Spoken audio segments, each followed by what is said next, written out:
बिक्री समझौते agreement to cell के तहत प्रस्तावित क्रेता प्रपोज्ड परचेजर संपत्ति के स्वामित्व और कब्जे का दावा करने वाले तीसरे पक्ष पर मुकदमा नहीं कर सकता। Supreme court. Proposed purchaser under agreement to sale can not sue third party who claims title and possession of property। Supreme court. Respondent ने एक परमानेंट इंजंक्शन के लिए सूट फाइल किया था ताकि विक्रेता वेंडर के हितों की रक्षा की जा सके और यह सुनिश्चित किया जा सके कि सूट प्रॉपर्टी पर कोई थर्ड पार्टी इंटरेस्ट क्रिएट ना हो। बेंच जिसमें न्यायमूर्ति जेबी पारदीवाला और न्यायमूर्ति आर महादेवन शामिल थे ने उस मामले की सुनवाई की जिसमें रिस्पोंडेंट ने वेंडर के साथ सूट प्रॉपर्टी के लिए एक एग्रीमेंट टू सेल किया था जो एप्लेंट ट्रस्ट के कब्जे में थी। विडंबना यह रही कि वेंडर जिसकी हितों की रक्षा के लिए यह सूट फाइल किया गया था उसे रिस्पोंडेंट ने सूट में पार्टी ही नहीं बनाया। रिस्पोंडेंट द्वारा उनके खिलाफ दायर परमानेंट इंजंक्शन के इस सूट के जवाब में एप्लेंट ने सीपीसी के ऑर्डर 7 रूल 11 के तहत प्लेंट को रिजेक्ट करने के लिए एक एप्लीकेशन फाइल की। ट्रायल कोर्ट ने एप्लेंट की सूट रिजेक्ट करने की एप्लीकेशन खारिज कर दी और हाई कोर्ट ने भी इस निर्णय को बरकरार रखा। इसके बाद एप्लेंट ने सुप्रीम कोर्ट का दरवाजा खटखटाया।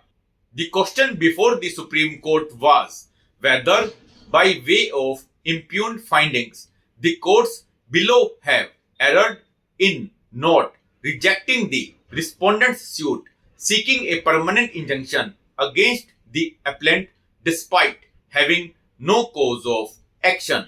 The question before the Supreme Court was whether by way of impugned findings the courts below have erred in not rejecting the respondent's suit seeking a permanent injunction against the appellant despite having no cause of action।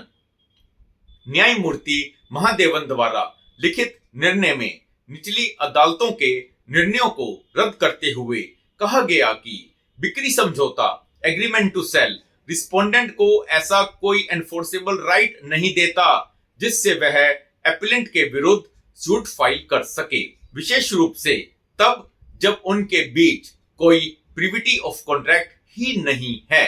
Supreme court ने कहा कि हालांकि बिक्री समझौता agreement to cell कुछ अधिकार उत्पन्न करता है परंतु ये अधिकार केवल समझौते में शामिल पक्षों के बीच व्यक्तिगत होते हैं और केवल विक्रेताओं वेंडर्स के विरुद्ध ही एनफोर्स किए जा सकते हैं या सीमित परिस्थितियों लिमिटेड सर्कमस्टांसेस में ट्रांसफर ऑफ प्रॉपर्टी एक्ट 1882 की धारा 53A के तहत ऐसे सब्सिक्वेंट ट्रांसफर के विरुद्ध जिसे पूर्व से इस समझौते की जानकारी हो।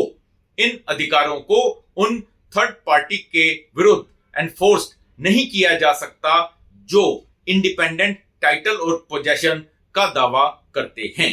हाईकोर्ट द्वारा यह कहा जाना कि एग्रीमेंट टू सेल एक एनफोर्सेबल राइट उत्पन्न करता है हमारी दृष्टि में स्वीकार्य नहीं है।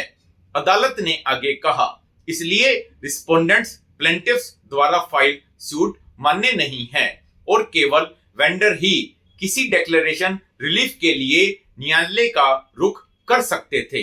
इस मामले में आश्चर्यजनक रूप से विक्रेताओं वेंडर्स को पक्षकार तक नहीं बनाया गया जो रिस्पोंडेंट्स प्लेंटिफ्स द्वारा दावा किए गए किसी भी प्रकार के अधिकार के समर्थन में खड़े हो सकते, जिसे हमने पाया कि अस्तित्व में ही नहीं है। सुप्रीम कोर्ट ने अपील को स्वीकार कर लिया। अगर आपको इस वीडियो में दी गई कानूनी जानकारी अच्छी लगी है, इस वीडियो को लाइक करें, शेयर करें और YouTube चैनल को सब्सक्राइब करें।